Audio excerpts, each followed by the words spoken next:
इस वीडियो का एजेंडा बहुत सिंपल है। एक बहुत इम्पोर्टेंट क्वेश्चन होता है कि आपने प्रोजेक्ट्स पे काम किया है, आप बोलते हो हाँ मैंने किया है। तो इंटरव्यूअर ने बोला please explain your project and उस प्रोजेक्ट में जनरली वो कभी-कभी ये क्वेश्चन भी पूछते हैं कि कौन सा टेक स्टैक था, आपका क्या रोल था, क्या रिस्पॉन्सिबिलिटी थी आपकी, ऑब्जेक्टिव क्या था, चैलेंजेस क्या थे, सब कुछ था। कभी-कभी वो चीज़ में जब वो पूछने का तरीका किसी इंटरव्यूअर का ये हो सकता है, please explain your project and include these factors. कभी-कभी स्पेसिफिक बन जाता है। लेकिन कभी-कभी क्या होता है कि आप सीधा उसने बोला please give me a demonstrate like how was your project, what is your role in your project, or please explain your project each and everything in a very summarized way।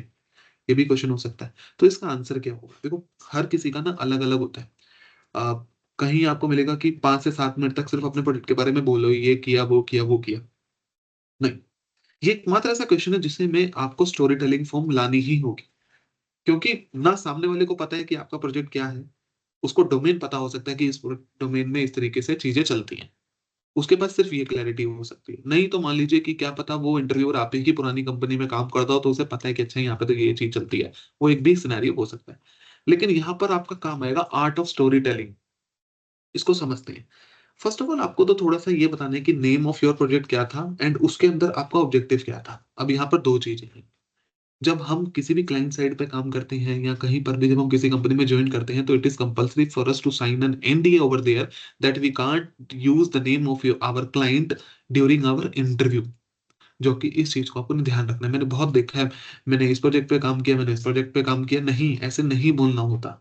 Until unless आपको बिल्कुल green signal है कि नहीं है। आप किसी product based organisation में काम कर रहे हो, मान लीजिए कि जैसे प्रोडक्ट बेस्ड में आप अमेज़न, फ्लिपकार्ट के लिए काम कर रहे हो, तो आप बोल सकते हैं कि अमेज़न में मैंने इस मॉड्यूल पे काम किया। क्योंकि वो प्रोडक्ट है, वो सबको पता है। लेकिन स्पेसिफिकली जब आप क्लाइंट साइड पे या सर्विस बेस्ड कंसल्टेंसी में काम करते हैं, तो आपके मल्टीपल क्लाइंट्स होते हैं। और कोई भी ऑर्गेनाइजेशन के किसी भी पर्सन ने अगर क्लाइंट का नाम बता दिया सामने वाली कंपनी को, तो उनकी सेल्स एंड मार्केटिंग टीम के पास वो डेटा पहुँच जाएगा, जिसके पास वो उनके ऊपर अपनी मार्केटिंग लगाकर उस प्रोजेक्ट को ब्रेक कर सकते हैं। So you don't have to tell or you don't have to mention the name of your project. This is the very simple and first and most important thing that you have to take care of. ये नहीं करना। अब आपको बताना क्या है? First of all, you don't have to tell the name of or mention the name of your client. आपको ये बोलना है, you can say that the client was in the insurance domain. That is fair enough. Insurance में तो लाखों company होंगी, ढूंढते रहो। बट इंश्योरेंस आ गया तो सामने वाले को क्लैरिटी मिल गई कि आपने जिस प्रोजेक्ट पे काम किया है वो कौन से डोमेन का, इंश्योरेंस का। तो means you have to convey that the client was in the insurance domain, that's it. Now उसमें ऑब्जेक्टिव क्या था? ठीक है, उसमें ऑब्जेक्टिव ये था। ऑब्जेक्टिव को बता सकते हो, ऑब्जेक्टिव में कोई प्रॉब्लम नहीं। आप ये बोल सकते हो द मेजर ऑब्जेक्टिव और the main objective of that project is very simple. They want to improve the customer support part, that's it. ठीक है? और एंड उसके लिए इम्प्लीमेंटेशन हमने सर्विस क्लाउड पर किया। दैट्स इट, खत्म हो गई बात। नाम भी नहीं बताया, डोमेन बता दिया, प्रॉब्लम स्टेटमेंट बता दी, आपका आधा काम तो यहीं से खत्म हो गया। तो नेम एंड ऑब्जेक्टिव से स्टार्ट करना है। उसके बाद आपको क्या करना है? अपने रोल के बारे में बताना है। अब रोल के ऊपर क्या बताना है? जनरली शायद आप अपनी करंट कंपनी में सेल्सफोर्स किए हुए हो, लेकिन कभी-कभी आपकी हायरिंग सेल्सफोर्स किए हुए लीड के लिए होती है, जिसमें आपको ये बोलना हो सकता है कि जो आपका प्रोग्राम मैनेजर होगा या कोई भी पर्सन होगा, वो बोलेगा कि you have to convey like you are the Salesforce QA lead over there, because ये जनरली प्रैक्टिसेस होती हैं in order to tackle the client. तो ये वाली चीज़ थोड़ी-सी डिपेंड करती है कि आपका प्रोग्राम मैनेजर आपको क्या बोलता है कि क्या बोलना है। जनरली डेजिग्नेशंस के पीछे मत भागना, स्किल्स देख लेता है क्लाइंट की क्या है, क्या नहीं है, या इंटरव्यूअर। तो आप अपना ये करना कि I am working in that project as a Salesforce QA engineer, and my day-to-day activities or my responsibilities includes to test the functionality part, to test the automation part as well, and a few areas of non-functional part as well। अब यहाँ पर कुछ चीजें ये होती हैं, जो आपने किया है आपको वही बोलना है। आपने ये बोल दिया ना, मैंने ये टूल में किया, वो टूल में किया, मैंने ये कर दिया, वो उखाड़ दिया, नहीं। You have to be very, very clear with the thoughts that you have actually implemented in your real life project। अगर फंक्शनल पे किया तो फंक्शनल पे ही बात करो। नॉन फंक्शनल को घुसाने के चक्कर में ये मत बोल देना कि इंप्रेस हो जाएगा सामने वाला, मैंने नॉन फंक्शनल में किया। उसने पूछ लिया ना कैसे किया JMeter में सेलेनियम को ऑटोमेट नॉन फंक्शनल एरिया पे, तो सब कुछ ब्लैंक हो जाएगा। सो कम बोलो, उतना बोलो कि जिसमें आप 100% श्योर हो कि इसमें अगर कोई काउंटर क्वेश्चन आएगा तो आप उसका जवाब दे सकते हैं। तो यहाँ पर आपको ये बताना है कि I work as a Salesforce QA engineer in that project and my responsibilities includes to test the functional part as well as the few parts of the non-functional area or module, and I am also responsible for handling the automation part as well. अब automation में किस तरीके से आगे बताना है वो आगे बताते हैं। तो एक टाइम पे उतना ही बताना जिस चीज में आपने काम किया हुआ है। तो टिल नाउ नेम बता दिया, यानी कि डोमेन बता दिया, ऑब्जेक्टिव बता दिया, उसके बाद अपना रोल बता दिया, उसके बाद अपनी रिस्पॉन्सिबिलिटी बता दी। यहां से बिल्कुल एकदम हम क्लियर हैं। चार चीजें सामने वाले को पता चल गई हैं आपके प्रोजेक्ट के बारे में। अब क्या होता है कि स्कोप ऑफ टेस्टिंग, जनरली जो टेस्टिंग की सर्विस होती है ना, वो हमेशा डेवलपर की सर्विस के साथ बैठ के बिकती है। होता है ना बाय टू गेट वन, तो यही होता है सर्विस बेस में। लेकिन बाय टू में गेट वन की इंपॉर्टेंस ना कभी कभी बाय टू से ज्यादा हो जाती है। अब उसमें क्या बताना है, you have to make sure that to your client when you are conveying about your scope of testing that आपने क्या किया, तो आप बोलो इसमें मॉड्यूल लेवल पे बताओ कि एक इंटीग्रेशन का प्रोजेक्ट था, मान लीजिए उसमें कस्टमर सपोर्ट को हमने करना था, सेल्स क्लाउड सर्विस क्लाउड के साथ हमारा पूरा इंटीग्रेशन था। मैंने इंटीग्रेशन टेस्टिंग परफॉर्म की है ईआरपी के से लेकर जहां से हमारा डेटा आता था, तो मैंने उसके ऊपर पूरा फंक्शनल किया है। तो अगर मैं बात करूं तो दो चीजों की बात हो गई है, इंटीग्रेशन टेस्टिंग पे पूरा मैंने काम किया, दूसरा कौन से स्पेसिफिक मॉड्यूल पे किया। यहाँ पर मॉड्यूल का मतलब ये होता है कि एक प्रोजेक्ट बिग है, उसके अंदर सेल्स क्लाउड भी चल रहा है, सर्विस क्लाउड भी चल रहा है और सीपीक्यू भी चल रहा है, ठीक है, इंटीग्रेशन है। आपने कौन से डोमेन या कौन से प्रोडक्ट पे सेल्स फोर्स के काम किया।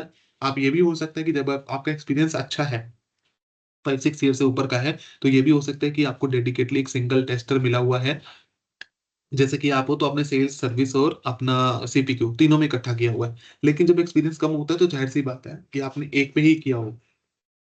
तो यहाँ पे आपको बड़ा चूजी रहना है कि आपको मॉड्यूल लेवल पे जाके अपने इंटीग्रेशन टेस्टिंग को किस तरीके से बताना है। इंटीग्रेशन टेस्टिंग में भी कहाँ से इंटीग्रेशन हो रहा है, क्या कोई बैकएंड से थर्ड पार्टी की वेबसाइट आ रही है या बैकएंड से बात हो रही है या ईआरपी सॉल्यूशन से डेटा आ रहा है, कैसे हो रहा है। तो you have to be very very clear. सबसे पहले हमने बात किया, नेम के अकॉर्डिंग अपने डोमेन बताया, ऑब्जेक्टिव बताया, रोल्स बताई, रिस्पॉन्सिबिलिटी बताया, स्कोप ऑफ टेस्टिंग बताया, जिसके अंदर आपने कौन सी टेस्टिंग करी उसको बताया। अब सबसे बड़ी चीज होती है कि ना आज के टाइम पे ना सब बोलते हैं भैया मेथोडोलॉजी तो बताओ, ये बहुत इंपॉर्टेंट है।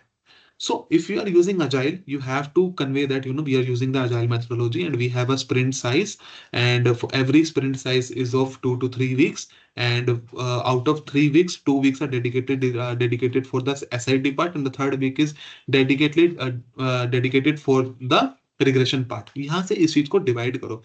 Until unless if you're using build and fix methodology or waterfall methodology, I think you can easily convey that. But in terms of agile, you have to be very very clear कि आपकी कौन सी calls को attend करते हो, कौन सी updates देते हो, कुछ करके सिंपल रखो। We are using the agile methodology and we have to attend the daily scrum call as well, and we are using we have a sprint also which is of 3 weeks, and out of 2 weeks are dedicatedly designed for, you can say that, SIT part, and the last part is designed for, last week is designed for regression part. That's it. Now वो भी ये interviewer ये पूछता है क्या challenges है, तो आप बोल सकते हो during the POC we have face so many challenges which is related to the shadow DOM part in the lightning component. आप बोल सकते हो, कोई कुछ नहीं आपको बोलने वाला। तो बोलोगे, उसने सामने वाले ने फिर वहां से काउंटर क्वेश्चन पूछा तो आपने क्या कहा, तो आपने बोला कि instead of using Selenium, because rewrite करनी पड़ेगी बार बार चीजें शैडो डोम को लेके, so we suggest our client to use any of the automation tool. So it would be a decision of their, because वो उनका डिसीजन है, but our main responsibility is to convey them कि कि ये वाली चीज में लॉन्ग रन में प्रॉब्लम आएगी जब फ्रीक्वेंट रिलीजेस आएंगी। तो यहाँ पर आपने पीओसी वाली बात को भी बता सकते हो कि ये चैलेंजेस आए थे, क्योंकि ये जनरली क्वेश्चन चैलेंज वाला जो होता है ना, वो काउंटर में आता है। तो इस चीज को अपने ध्यान रखना है, क्योंकि जनरली जब प्रूफ ऑफ कॉन्सेप्ट की बात होती है ना, तो डेवलपमेंट की बात होती है, कभी टेस्टिंग की बात नहीं होती है। तो you have to be very very clear with your thoughts कि जब चैलेंजेस बोल रहे हो तो चैलेंजेस, मान लो 10 चैलेंज आपने निकाले होंगे, लेकिन आपको 10 चैलेंजेस नहीं बताने, सिंपल बताओ जो मेजर है, जो उसको भी बताओ। क्योंकि शैडो डोम एक बहुत बड़ा चैलेंज है, बहुत बड़ा चैलेंज है एज अ टेस्टर, अगर आपको ऑटोमेशन करना है तो वहां पर आपको you have to be very very clear with your challenges part. उसके बाद एक चीज आती है कि कि टूल्स एंड टेक्नोलॉजीज क्या आती है। जनरली हम बोलते हैं ना कि हम एक्सेल यूज कर रहे थे टेस्ट केस बनाने के लिए, वो करने के लिए, अच्छी बात है। यहाँ पे टूल और टेक्नोलॉजी की बात हो रही है तो इसमें बड़ा क्लियर रखो। यहाँ पर अगर मैं बात करूं तो आपको जो भी आप बता रहे हो, पहले तो सेल्स फोर्स प्रोडक्ट्स वाली चीज बताओ कि सेल्स फोर्स प्रोडक्ट में you have use sales cloud, service cloud as well as CPQ, that's it. उसके बाद वो पूछे कि सीआईसीडी के लिए क्या किया, तो CI/CD के लिए आपने आपने चेन सेट के थ्रू डिप्लॉयमेंट कर रहे थे या कैसे कर रहे थे, या जिट के थ्रू, अपना गिट के थ्रू डिप्लॉयमेंट होती कैसे हो रही थी। You have to be very very clear. Bug tracking और प्रोजेक्ट मैनेजमेंट के लिए क्या अलग अलग टूल यूज कर रहे थे कि खाली जीरा यूज कर रहे थे। तो यहाँ पर आपको अपना प्रोजेक्ट मैनेजमेंट बग ट्रैकिंग के ऊपर बात करनी है, सेल्स फोर्स बेस्ड प्रोडक्ट्स में कौन सा यूज करते हैं उसके ऊपर बात करनी है, एविडेंस अटैचमेंट के लिए क्या आप शेयर पॉइंट का यूज कर रहे थे उसकी बात करनी है, और उसके अलावा आपको डिप्लॉयमेंट में कौन सी चीजों को आप यूज कर रहे थे तो उसके ऊपर बात करनी है। So this is the way you have to explain your project. For example, simple रखते हैं, समराइज करते हैं। नेम, ऑब्जेक्टिव क्लियर कर लो। नेम नहीं बताना है, डोमेन बता सकते हो, ऑब्जेक्टिव बताओ, रोल्स एंड रिस्पॉन्सिबिलिटीज बताओ, उसके बाद आपको स्कोप बताओ, मेथोडोलॉजी बताओ, चैलेंजेस बताओ, ओवरकम करने वाला सॉल्यूशन भी बीच में कर सकते हो, ये ऑप्शनल होता है। उसके बाद अपना टूल्स एंड टेक्नोलॉजीज के ऊपर आओ, और ये बता दो कि वो कभी कभी ये पूछता है कि आपकी बिगेस्ट लर्निंग क्या थी, और ये प्रोजेक्ट जो था वो कितने फेजेस में था। तो बोलो कि अगर ये फेज 1 फेज 2 में था तो फेज 1 में इतना था, फेज 2 में अलग अलग था। वो डिपेंड करता है, एक्सपीरियंस के साथ चीजें आएंगी। बट अगर आपको स्टैंडर्डली देखना है कि क्या होना है, तो आपको ये भी चीज को ध्यान रखना पड़ेगा कि आपका जो प्रोजेक्ट है उसका साइज क्या है। मतलब कितने लोगों की टीम थी, ये भी जनरली पूछा जाता है। कितने टेस्टर्स थे, कितने डेवलपर्स थे, मीटिंग्स में क्या अपडेट होती थी। वो देखो बहुत तो डीप चले जाऊंगे, लेकिन आपको सिर्फ 3 to 4 मिनट्स मैक्सिमम के अंदर आपको अपने प्रोजेक्ट के अंदर हाई लेवल पे आइडिया देना है कि आपके प्रोजेक्ट में प्रॉब्लम स्टेटमेंट क्या थी, सॉल्यूशन ड्रिवन अप्रोच क्या थी, स्कोप ऑफ टेस्टिंग क्या था, आपका रोल्स क्या था, आपका रिस्पॉन्सिबिलिटी क्या था, कौन से डोमेन का प्रोजेक्ट था, कौन सा टेक स्टैक आपका यूज हुआ हुआ था, और साथ के साथ आपकी मेथोडोलॉजी क्या थी। So I hope this video will gonna help you out in order to explain your project in term of any interview. So till then, keep Salesforce testing, and if you have any doubt, you can check it, you can mention it in the comment section. I will try to answer as soon as possible. Till then, happy Salesforce testing.